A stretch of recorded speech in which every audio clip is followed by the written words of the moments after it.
Hey guys, welcome to another episode of the Movie Mouth. This is Tony here, and today we're going to be talking about Sicario, Day of the Soldado, which is Sicario 2. Soldado means soldier in Spanish, so it's Day of the Soldier.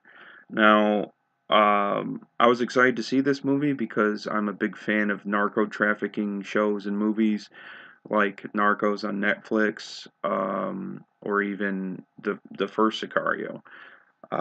So this movie is directed by an Italian director, Stefano Sollima, and stars Benicio del Toro, Josh Brolin, and Isabella Moner. Um, the plot of this movie is quite different from the original. The original delved into the complicated narco drug trafficking situation between the U.S. and Mexico border, specifically around El Paso and Juarez, Mexico.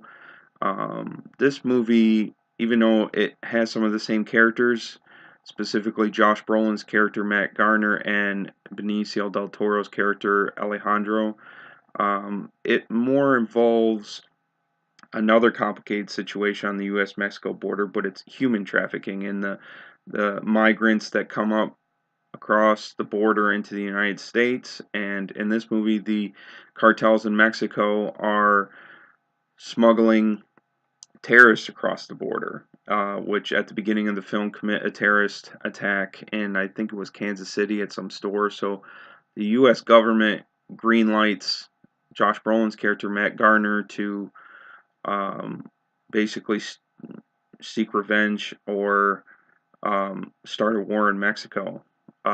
His idea is to pit the cartels against each other. So they tell him that they're taking the gloves off and he can get dirty. So he contacts Alejandro, and their plan is to kidnap one of the cartel's daughters and make it look like it was a rival cartel that did it, and then turn her over to that cartel. That's basically the plot. Um, this movie has some really good action sequences. There's a specific scene where they're trying to deliver her to the rival cartel, and the camera is in the middle of the Humvee, and it's circling around as the action sequence is commencing.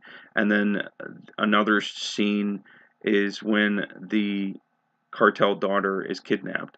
These are long action sequences that have long takes, and they're very realistic, and it almost reminds me of action sequences in Heat, Michael Mann's movie with Al Pacino and Robert De Niro, where they have gunfights in the middle of a city, and you can hear just the echoes and everything. This movie has good performances as well as good action scenes. Um, it properly demonstrates how the situation between the U.S. and Mexico, specifically on the border, is complicated. It's not as simple as people think. Um, and it also makes you, um, it puts the viewer in the shoes of the migrants crossing the border as well. And then there's this side story of a teenage boy just across the border in the United States. He starts working with his cousin for the cartel and smuggling people across the border, and ends up tying in at the end. Not going to spoil it, but this movie was, I could say this movie was captivating. I couldn't really take my eyes off of it. I never got bored, but the weak point of this movie is the plot, in that it's kind of, I don't want to say it's simple. It's kind of simple. It's a simple plot reflecting a complicated situation, but there wasn't much to the plot. I felt like they could have gone more bigger picture, and they could have shown, once the daughter of the cartel leader was kidnapped, how it was affecting the cartels, more of a bigger scope in Mexico, because these movies always tend to have a larger scope, even though they're concentrated story arcs. They didn't show any of that. We didn't even know how it affected the cartels, really. Um, so that was kind of my negative point. I mean, for the most part, the performances were good. Had a good supporting cast. um, and good action sequences. I think the original is slightly better. Maybe that's just because I'm a little partial to narco trafficking story arcs, but I mean, it was a good movie. I couldn't really take my eyes off of it.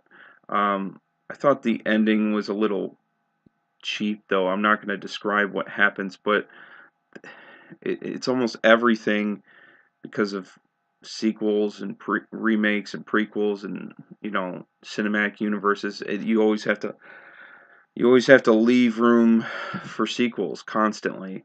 And I felt like Sicario 1 didn't do that, but this one, because this is a sequel, it's like, okay, well, we can make another sequel, so let's leave it open-ended like that.